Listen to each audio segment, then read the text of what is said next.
बिस्मिल्लाहिर्रहमानिर्रहीम। अस्सलाम वालेकुम। मैं फैज़ान रिजवी और आप मेरे यूट्यूब चैनल और फेसबुक पे देख रहे हैं। आज जुमा 19 जनवरी 2024 और हम बात कर रहे हैं पाकिस्तान और ईरान के दरमियान मौजूदा सूरत हाल, जहाँ पाकिस्तान ने गुज़िश्ता रोज़ बातचीत का ताउन का पैगाम सामने आया था पाकिस्तान की जानिब से। उस पर ईरान का रद्द-ए-अमल, ईरान का जवाब सामने आ चुका है। ईरान की वज़ारत ख़ारजा की जानिब से क्या बयान जारी किया गया वो भी आपके सामने रखूँगा। मौजूदा सूरत हाल क्या है, सरहद के ऊपर मौजूदा सूरत हाल क्या है, किस तरह के इजलास, किस तरह के राबते और किस तरह की बातचीत दोनों ममालिक के ऑफिशल्स के दरमियान इस वक्त हो रही है। पाकिस्तान के अंदर कौमी सलामती कमेटी का इजलास भी चल रहा है, उस पर भी बात कर लेंगे कि उस इजलास का एजेंडा क्या है, किस किस नुक्ते पर उस इजलास में बात की जा रही है और क्या अलामिया एक्सपेक्ट किया जा रहा है इस इजलास के इख्तिताम पजीर होने के बाद। ये तमाम तर डिटेल्स आपके सामने रखने से पहले आपको मालूम है, डिटेल में बैकग्राउंड में हम नहीं जाएंगे। आपको मालूम है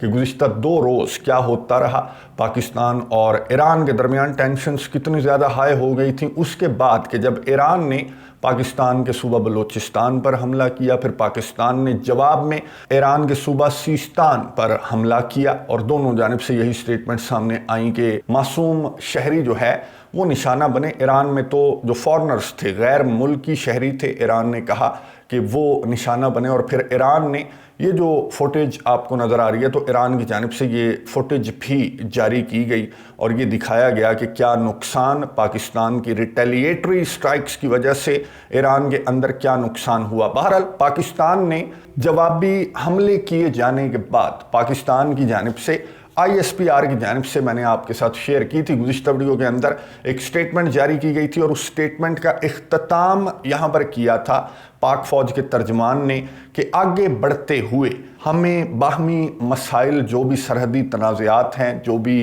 कंसर्न्स हैं, उनको बातचीत या ताउन के ज़रिए हल करने की ज़रूरत है। पाक फ़ौज के तर्जमान की जानिब से ये बयान सामने आया था जिस पर हम एक्सपेक्ट कर रहे थे कि ईरान की जानिब से पॉजिटिव रद्द अमल सामने आएगा, क्योंकि इन अदर वर्ड्स पाकिस्तान ने बातचीत के लिए ऑफ़र कर दी या फिर चाइना की सालिसी को कबूल कर लिया पाकिस्तान ने। तो इस पर एक्सपेक्ट किया जा रहा था कि ईरान की जानिब से भी मस्बत रद्द अमल सामने आएगा। ईरान की फ़ॉरेन मिनिस्ट्री ने, ईरान की वज़ारत ख़ारजा ने एक बयान जारी किया, ये आपको नज़र आ रहा होगा, इसका तर्जमा मैं कर चुका हूँ। इसका तर्जमा मैं क्विकली आपके साथ शेयर कर देता हूँ कि ईरान की वज़ारत ख़ारजा ने ये तमाम तर मामला होने के बाद, यानी कि पाकिस्तान के जवाबी हमलों और पाकिस्तान की फ़ॉरेन मिनिस्ट्री, पाकिस्तान की ISPR की जानिब से जो स्टेटमेंट सामने आई, उसके बाद ईरान की वज़ारत ख़ारजा की जानिब से ये बयान सामने आया जिसमें ईरान की वज़ारत ख़ारजा ने क्या कहा। इस्लामी जमहूरिया ईरान की वज़ारत ख़ारजा ने दोनों ममालिक की सरहद पर गैर ईरानी देहातों पर पाकिस्तान के गैर मतवाज़न और नाकाबिल कबूल ड्रोन हमलों की मज़म्मत की है। इसके साथ साथ इस्लामी जमहूरिया ईरान 2 कौमों और इस्लामी जमहूरिया ईरान और पाकिस्तान की 2 हुकूमतों के दरमियान अच्छी हमसायगी और भाईचारे की पॉलिसी पर कारबंद है। ईरान दुश्मनों को इजाज़त नहीं देता कि वो तेहरान और इस्लामाबाद के दोस्ताना और बरादराना ताल्लुकात को कशीदा करें। इस्लामी जमहूरिया ईरान अपने अवाम की सलामती और अपनी सालमियत को रेड लाइन समझता है और पाकिस्तान की दोस्त और बरादर हुकूमत से ये तवक्का रखता है कि वो अपनी सरजमीन पर मुसल्ला दहशतगर्द ग्रोहों के ठिकानों के क़याम और उनकी तैनाती को रोकने में अपनी जिम्मेदारियों की पासदारी करेगा। फिर ईरान की जानिब से 16 जनवरी 2024 को जो कुछ हुआ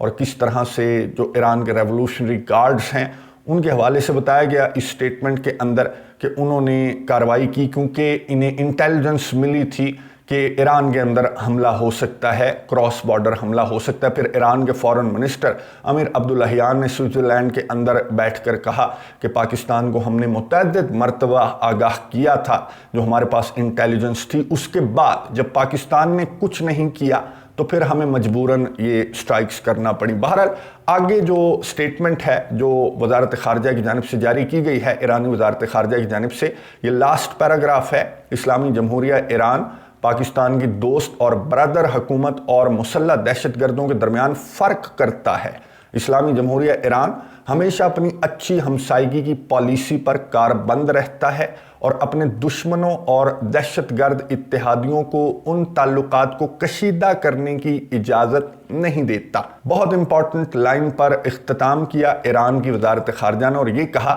کہ خاص طور پر جبکہ صہیونی حکومت کے نسل کشی اور جرائم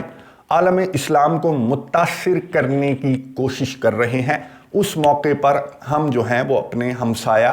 برادر پاکستان سے ہم تعلقات کو خراب ہونے کی کسی بھی کوشش کو کامیاب نہیں ہونے دیں گے۔ تو یہ مثبت رد عمل جیسا کہ ہم ایکسپیکٹ کر رہے تھے، تو ایران کی جانب سے بھی مثبت رد عمل سامنے آ گیا، نہ صرف وزارت خارجہ کی جانب سے بلکہ میں آپ کو یہ بتا دوں کہ پاکستان اور ایران کے ڈپٹی فارن سیکرٹریز کے درمیان جو رابطہ ہوا تو بھائی جان کہہ کر جو ہے یہ بات چیت ہوئی ہے، جو ذرائع کے تھرو باہر رپورٹس کی صورت میں بھی آ گئی کہ بہت خوشگوار گفتگو ہوئی دونوں ممالک کے ڈپٹی فارن سیکرٹریز کے درمیان، اور پھر جو پاکستان کے سفیر ہیں ایران میں، پاکستان کے سفیر جنہیں پاکستان نے واپس بلا لیا تھا، ان کی جانب سے بھی یہ ٹویٹ آپ کو نظر آ رہی ہوگی کہ پاکستان کے سفیر نے یہ ٹویٹ کی ہے وطن واپس پہنچنے کے بعد، اور یہ کہا گیا ہے پاکستانی سفیر مدثر ٹیپو کی جانب سے کہ پاکستان ہمیشہ اور ہر طرح کی صورتحال میں ایران کے ساتھ کھڑا رہا ہے۔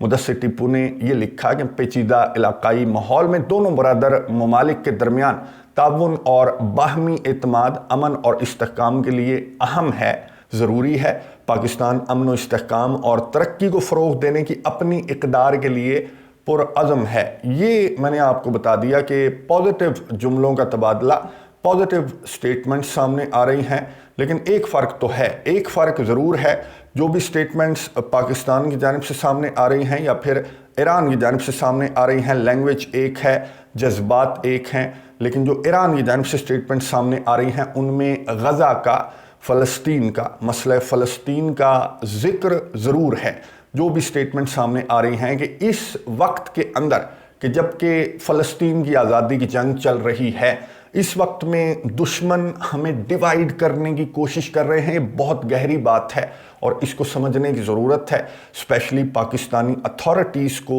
یہ سمجھنے کی ضرورت ہے کہ ایران کا اشارہ کس جانب ہے اور وہ کون سا دشمن ہے جو مسلمان ممالک کو اس موقع پر اس اہم وقت میں تقسیم کرنا چاہتا ہے، اور ایران کی جانب سے تقریباً ہر سٹیٹمنٹ کے دوران غزہ کا، فلسطین کا ذکر ضرور کیا گیا، اور میں امید کر رہا ہوں، آئی ہوپ کہ جو نیشنل سیکیورٹی کمیٹی کا اجلاس چل رہا ہے اس وقت جب میں ویڈیو ریکارڈ کر رہا ہوں تو اس کے اعلامیہ میں یہ ذکر ضرور کیا جائے گا، جو برادرانہ تعلقات ہیں، جو دوستانہ تعلقات ہیں، ہمسائیگی کے تعلقات ہیں، ان میں دراڑ ڈالنے کے لیے کون کون سے عوامل اس وقت بہت زیادہ ایکٹیو ہوئے ہیں، اس چیز کو سمجھنے کی بہت زیادہ ضرورت ہے۔ قومی سلامتی کمیٹی کے اجلاس میں آپ کو بتا دوں ایران پاکستان کی موجودہ صورتحال پر بریفنگ دی جائے گی، پھر ان کے تعلقات ان فیوچر کیسے ہونے چاہیے، کس طرح سے ان تعلقات کو لے کر آگے بڑھا جائے گا، اس پر بھی بات کی جائے گی۔ قومی سلامتی کمیٹی کے اجلاس میں انتخابات ریلیٹڈ بھی کچھ چیزیں ہیں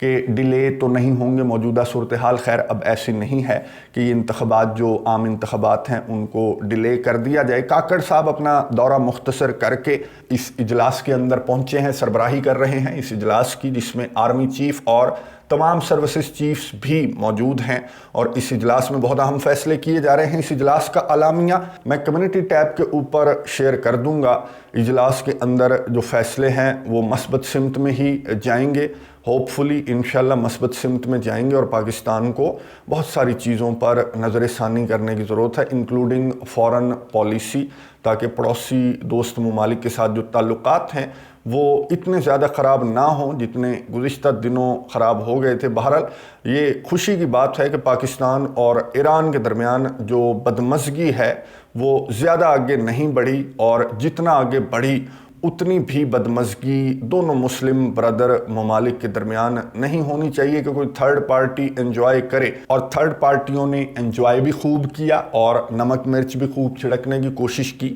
اور ابھی تو انہیں کامیابی نہیں ملی، لیکن ان فیوچر اگر کچھ چیزوں کو نہ تبدیل کیا گیا، یا کچھ پالیسیز کو ریوائز نہ کیا گیا تو یہ نمک مرچ اور یہ جو تیسری پارٹیاں ہیں یہ دو بھائیوں کو لڑوانے میں کامیاب بھی ہو سکتی ہیں. اس لیے بہت ساری چیزوں پر نظر ثانی کی ضرورت ہے. کامنٹس باکس میں اپنی رائے کا اظہار ضرور کیجیے گا. نیکسٹ ویڈیو میں روس اور یوکرین کے تنازع پر بات کریں گے. اگلی ویڈیو تک کے لیے اجازت دیجیے. اللہ حافظ.